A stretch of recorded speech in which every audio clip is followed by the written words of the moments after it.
La Corée du Sud étouffe sous une chaleur suffocante. Hier aussi, la nuit était véritablement tropicale dans les grandes villes, dans les régions côtières et sur l'île de Jeju, à l'extrême sud-ouest de la péninsule.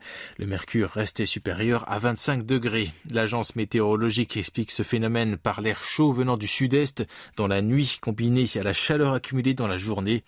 Aujourd'hui, les températures pourraient dépasser les 38 degrés dans une grande partie du territoire où l'alerte à la canicule a déjà été instaurée.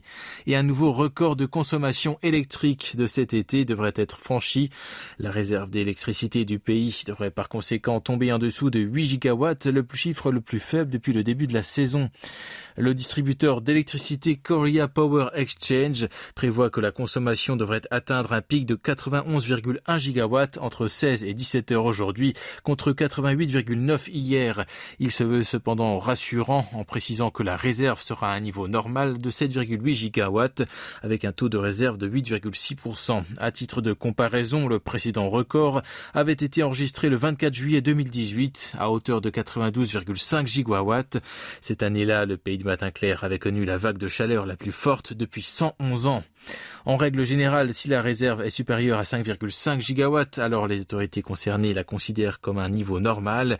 Ceci dit, elle doit se maintenir à au moins 10 gigawatts pour se préparer à une situation imprévue.